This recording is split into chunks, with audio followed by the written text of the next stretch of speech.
안녕하세요. 행복씨앗입니다. 오늘도 시장을 정리하면서 하루를 마무리하는 시간을 가져볼까 합니다. 오늘 우리 시장은 정말로 끝내줬습니다. 등락률 보기 전에 수급부터 먼저 살펴보게 되면 코스피에서 외국인들이 2조 정도 팔았고 기관들이 1조 3,500억 정도 팔았습니다.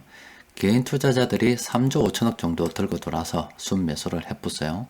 근래 들어서 이 정도 순매도가 일어난 적은 별로 없었죠. 그리고 코스닥에서는 개인들이 5천억 정도 들고 돌아서 외국인하고 기관들 판 거 다 막았습니다. 시장의 유동성이 풍부해서 이 정도에 그쳤지, 만약에 시장에 유동성이 없어가지고 개인들이 돈이 없었더라면 시장 하락은 좀 더 크지 않았을까 싶습니다. 여튼 개인들이 돈을 들고 돌아서 많이 사준 덕분으로 코스피는 1.23%, 그리고 코스닥은 1.43% 하락하면서 마감이 되었습니다. 오늘 매도 관련해서 좀 더 자세하게 업종별로 살펴보게 되면 그렇게 심각한 수준은 아닙니다. 전기전자 쪽으로 거의 순매도 대부분이 다 몰려가지고 있습니다.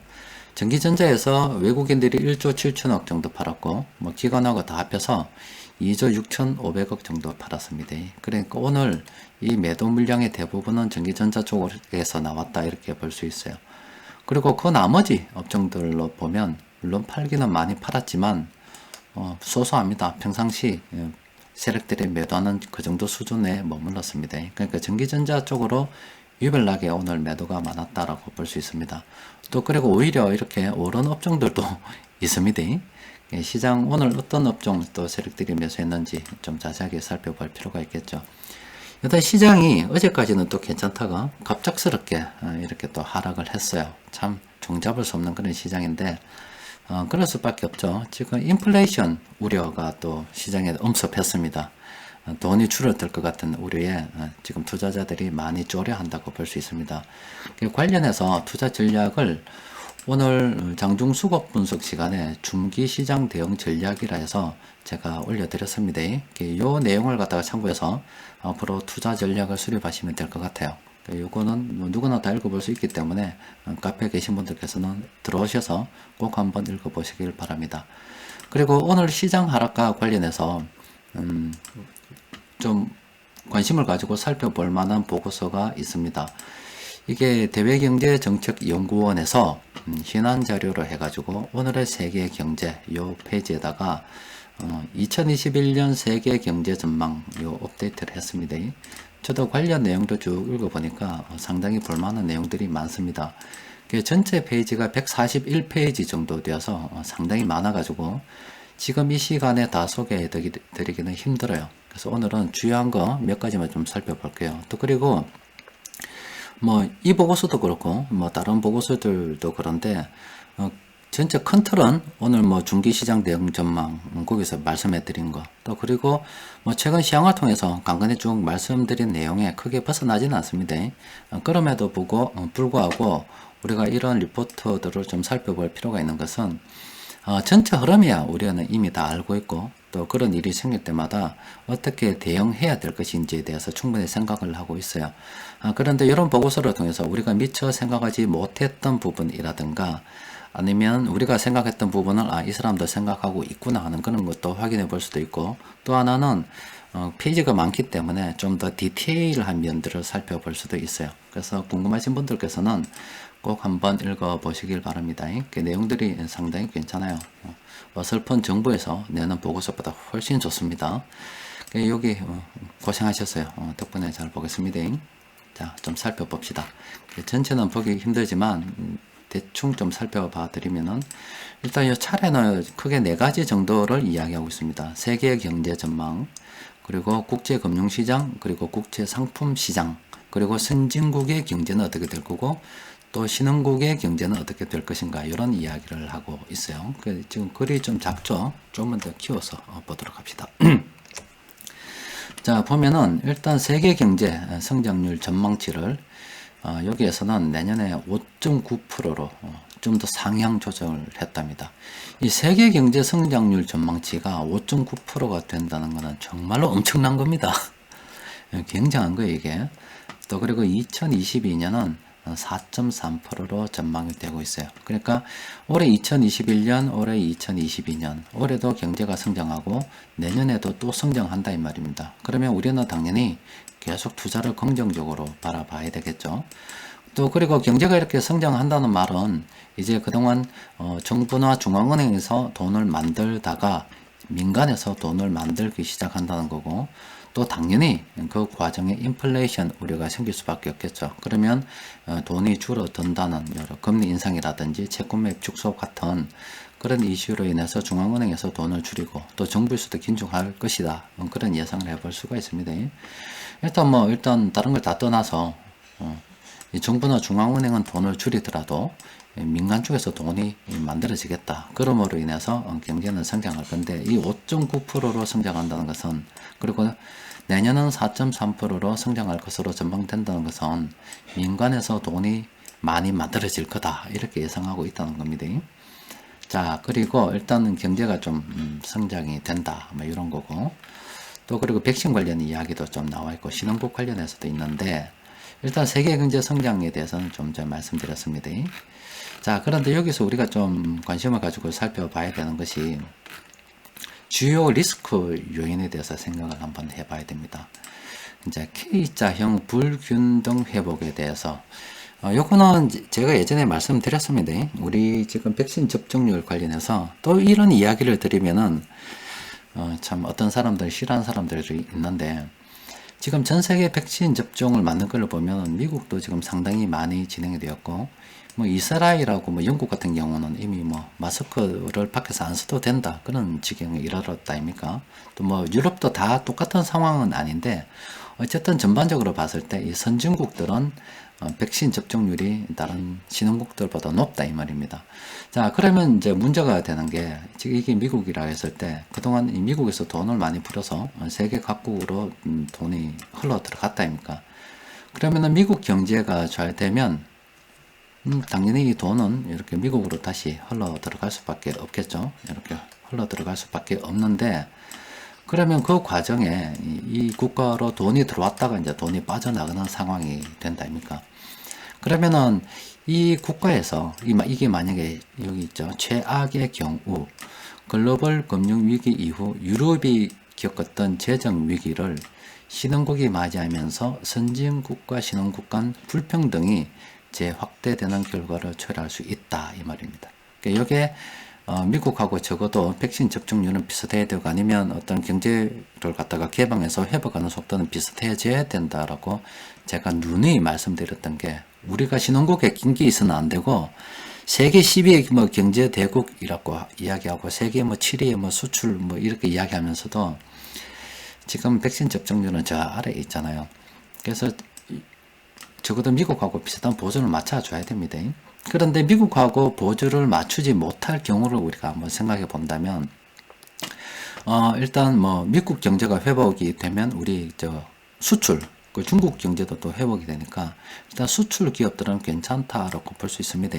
이건 우리가 긍정적으로 좀 생각해 봐야 되고, 그리고 국내가 미국하고 좀 동떨어져서 잘 안 된다면 이 국내 경기가 많이 어렵다, 이렇게 생각해 볼 수가 있겠죠. 여튼 뭐 우리도 결과적으로 잘 해결이 되겠지만, 일단 이런 리스크 요인에 대해 생각해 봐야 되고, 또 우리나라가 이렇게 잘 된다 손 치더라도 다른 신흥국들이 같이 가지 못할 수가 있어요. 그러면 선진국하고 신흥국하고 이렇게 격차가 벌어지고, 또 우리나라 주식시장은 신흥국에 포함되어 있기 때문에 돈을 갖다가 땡기면 선진국 쪽으로 글로벌에서 크게 움직이는 이 펀드들이 선진국 쪽으로 돈을 갖다가 비중을 좀 더 확대하게 되면 자연스럽게 우리 시장도 어떤 그에 대한 영향을 받을 수밖에 없다. 이런 걸 우리가 꼭 한번 생각해 보고 있어야 됩니다.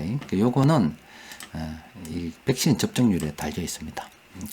이런 걸 좀 대비해 본다면, 우리 같은 경우는 수출 기업, 지금 전기전자 쪽으로 좀 팔렸습니다만은 오히려 이 기회를 이용해서 전기전자 쪽으로 좀 매수, 이런 생각도 좀 해볼 수도 있고, 전기전자, 자동차 뭐 이런 거 있죠.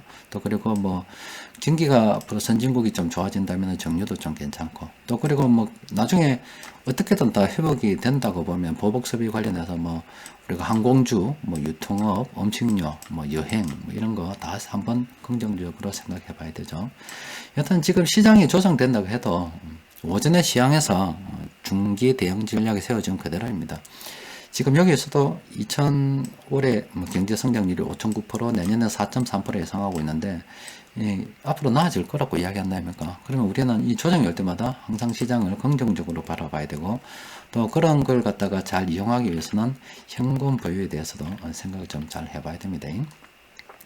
또 그리고 이번에 요거에 되면 지금 인도 같은 경우도 문제가 있다 아닙니까? 인도도 신흥국인데 그동안 생산기지 시장으로서 신흥국이 상당 기간 제 기능을 발휘하지 못하면서 양극화가 더 커질 거다. 선진국 시장이 더 잘 나갈 수도 있다라고 생각이 된다 이 말입니다. 그러면 선진국 시장이 더 잘 나간단 말은 이게 더 진짜 골치 아픈 거예요. 그러면 이 돈들이 선진국이 잘 나가니까 미국으로 계속 들어가면 이게 이 돈이 미국으로 가면 미국에서 돈이 늘어나는 거잖아요. 이게 인플레이션입니다. 이게 인플레이션이에요. 그러면 이 미국에서 이 도저히 버티다 못해서 연준에서 금리를 갖다가 올려본단 말이에요. 이렇게. 그러면 우리 한국도 금리를 따라 올릴 수밖에 없잖아요. 그러면 대출 많은 사람들 골치 아픈 일이 생기는 거예요. 그러니까 그 이전부터 대출 많은 사람들 자기 어떤 현금 유동성에 대해서 생각해 봐야 된다는 이야기를 제가 끊임없이 말씀을 드린 겁니다. 그리고 인플레이션에 대한 이야기 지금 이렇게 되어 있습니다. 인플레이션에 대한 이야기도 하고 있고, 또 여기 리스크 요인 중에 하나가 지금 미국하고 중국하고 갈등. 이거는 다 어쩔 수가 없어요. 우리나라 지정학적으로 우리나라 위에 있으면 중국 위에 있고 하필이면 미국 위에 있는데 딱 요 낑겨 가지고, 또 하필이면 이 양국이 우리나라하고 무역 거래가 많은 나라다 이 말입니다.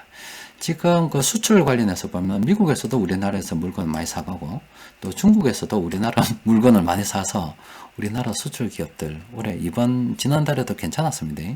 지금 괜찮은 거예요. 근데 하필 요 낑겨가지고 어떻게 해야 될지 모른다 이 말이에요. 지금 예전에 트럼프 같은 경우는 중국하고 일주일로 맞짱을 떴습니다.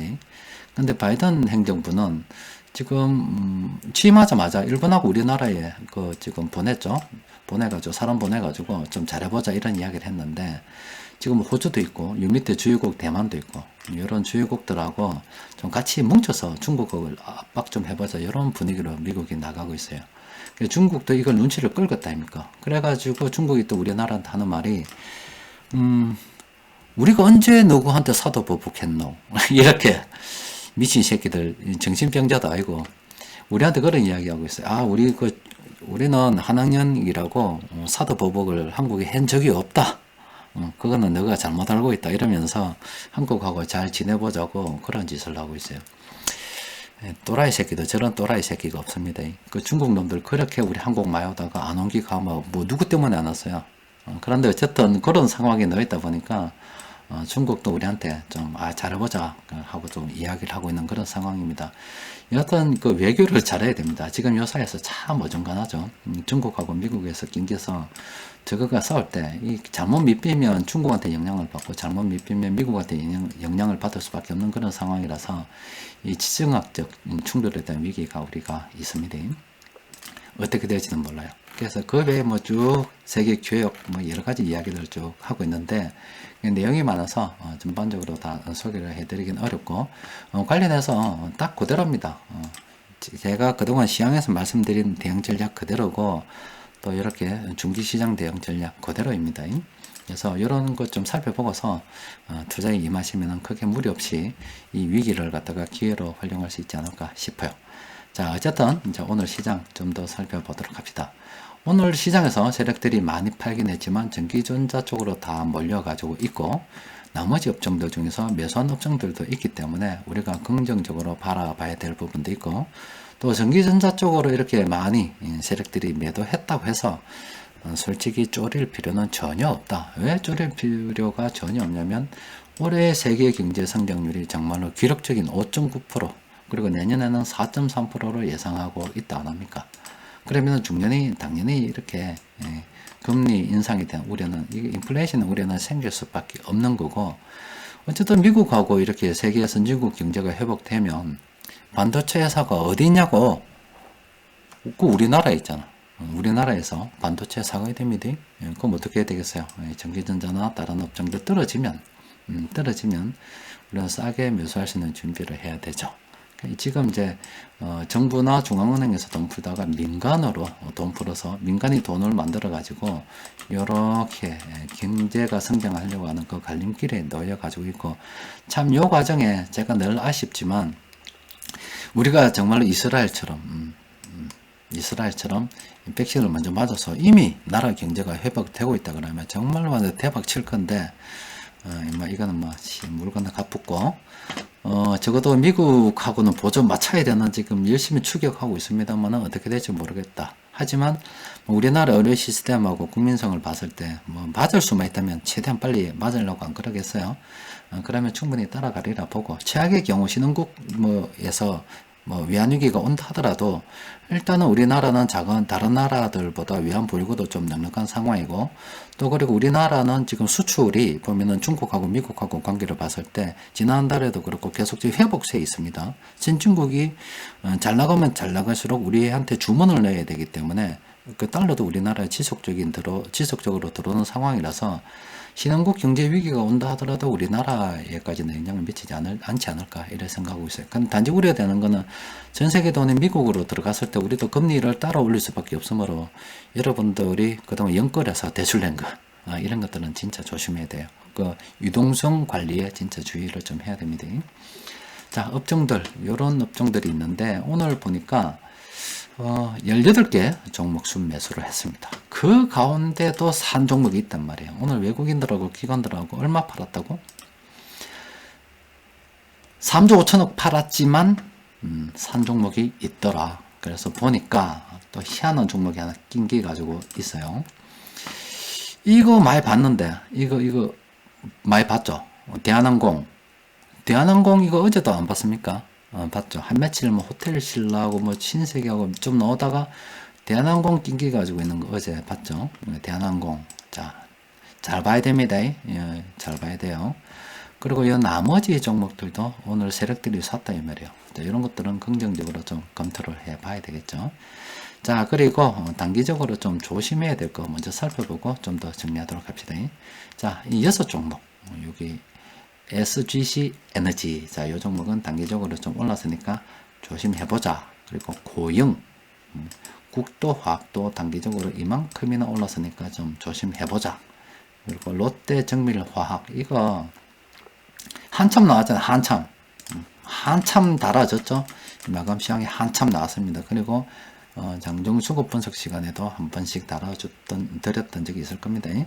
여튼 요거는 이제 사람들이 탐욕을 즐기기 시작했다. 조심하자. 요 신세계 요것도 조심하자. 영풍정밀도 좀 조심하자. 이런 겁니다. 자, 그리고 오늘 세력들이 매수한 종목들 보니까 참모들이 파는 건 하나도 없어요. 관심이 없었으면 없었지 대부분 다 관심을 가지고 있어요. 그런데 그 중에 이 두 종목 있죠. 요 두 종목은 단기적으로 좀 많이 올랐으니까 조심해야 되고, 그 나머지 종목들은 다 괜찮잖아요. 그래서 요거는 시향을 갖다가 마치고 난 다음에 제가 꼼꼼하게 살펴보고 내일 장중 수급 분석 시간에 괜찮은 종목이 있으면 올려드리도록 할게요. 여튼 이 인플레인이 뭐고 참 레이션 우려까지 다 들어가겠네. 여기까지 합시다. 인플레이션 우려로 인해서 지금 시장이 조정을 받고 있어요. 그런데 이제 멀리 보면은 참 웃을 일이죠. 저렇게 또 될 수밖에 없는 게 세력들하고 우리하고 돈 움직이는 게 달라서 그래요. 늘 말씀드리는 거지만 우리는 우리 돈 가지고 주식 투자를 합니다.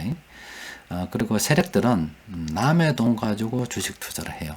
그리고 얘들은 레버리지까지 당겨가지고 최대한 뽑아 모야 직원들도 미기 살리고 주주들한테 돈도 나눠주고 어떻게 회사를 잘 발전시켜 나갈 수 있어요. 얘들은 어쨌든간 단기적으로 변동성을 만들어야 됩니다.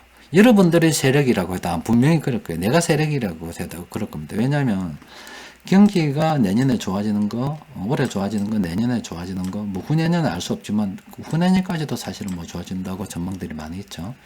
이렇게 있는데, 그럼 그동안 돈이 많이 풀려서 주식시장이 유동성으로 올랐단 말이에요. 그런데 이제 채권 매입을 축소하고 금리 인상을 간간히 몇 달마다 한 번씩 할 거 아닙니까? 그러면 이걸 갖다가 이 돈이 줄어든다는 건데, 그동안 시장을 떠받쳤던 게 유동성이고, 지금 떠받치고 있는 게 또 기대감인데, 그럼 이런 좋은 이벤트가 있을 때마다, 뭐 여러분들이 세력이라면 어떻게 하겠어요?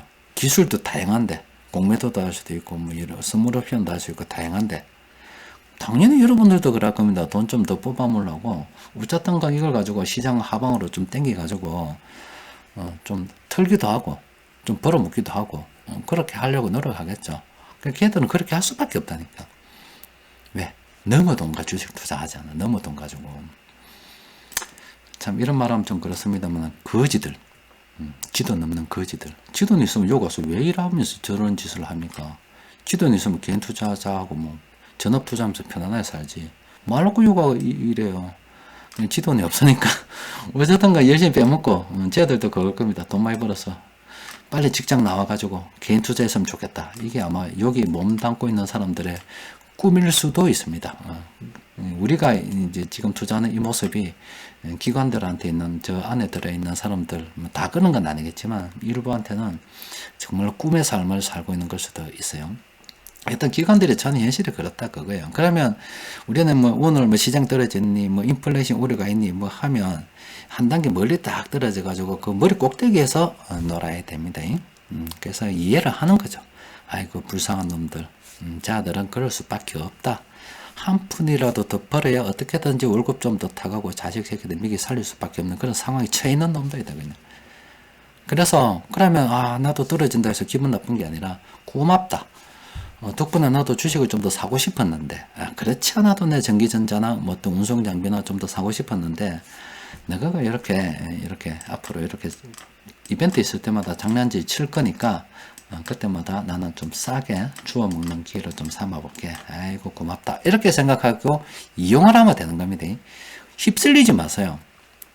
휩쓸리지 않기 위해서는 공부를 좀 해야 되는 거예요. 그래서 제가 여러분들께 보여드리는 거는 가끔 이렇게 경제 어떤 기관에서 뭐 여러 가지 보고서를 내면 그런 거 보여드리는 겁니다. 공부하라고. 공부해서 알고 있으면 전혀 쪼를 필요가 없다는 거예요.